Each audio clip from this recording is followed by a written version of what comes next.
In the previous video, we had discussed about nomenclature of elements with atomic number more than 100. In this video, we are going to be talking about electronic configuration of elements and the periodic table. Before we start talking about the electronic configuration, there are four main quantum numbers that exist: principal quantum number, azimuthal quantum number, magnetic quantum number, and spin quantum number. And we had learned about all of these in detail in the previous chapter. So from these, you have various orbitals or shells for electrons to fill up, and that forms the basis for electronic configuration. The periodic table gives not only the information about the various properties and characteristics, but it also, in fact, gives us the information about the electronic configuration.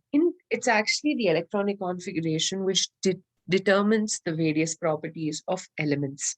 So the horizontal row in the periodic table is called a period, and each period denotes the number of that particular period denotes the outermost shell or the valence shell.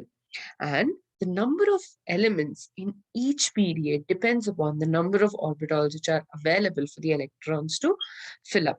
And each period has a new quantum number, principal quantum number rather, and electrons in turn are filled up based on the energy of the orbital. If you remember, or if you have not learned about the structure of the atom, just go back to that and read through it.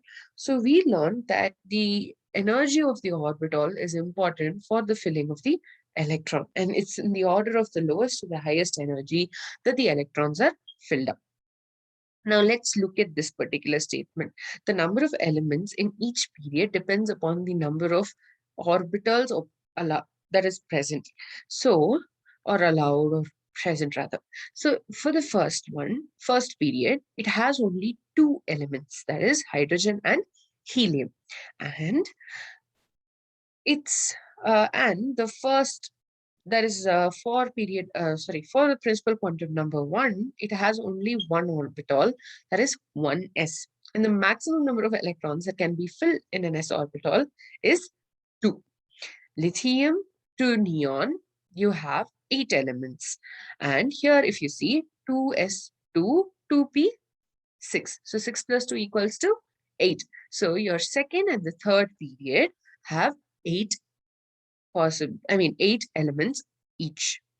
Now the third, here is where the thing starts. Now 3d orbital has a higher energy compared to 4s. So the 4s orbital gets filled up, then the 3d, then the 4p. And so the number of elements present in the fourth and the fifth period are 18 and 18. Okay. Whereas when you have and d orbital can hold up to 10 electrons. F orbital, on the other hand, can hold 14 electrons in it. So based on, by adding all of it, you get about 32 elements in each of these periods. So your first period starts from hydrogen, goes up to ends with helium. It has only 2 elements, one of the unique ones. Next, lithium to neon. After that, you have sodium to argon, and potassium to krypton is the fourth period. Fifth period, you have rubidium to xenon. Sixth period, you have cesium to radon. And remember, in the sixth and the seventh period, you have something called as the lanthanoid and the actinoid series. So these are also technically present over here. Okay, and these are called as lanthanoids, and these are all actinoids. So they also constitute the sixth and the seventh period. So we include these elements in these respective periods. So the first period has 1s orbital, so 2 electrons only. 2s and 2p is 2 plus 6, 8.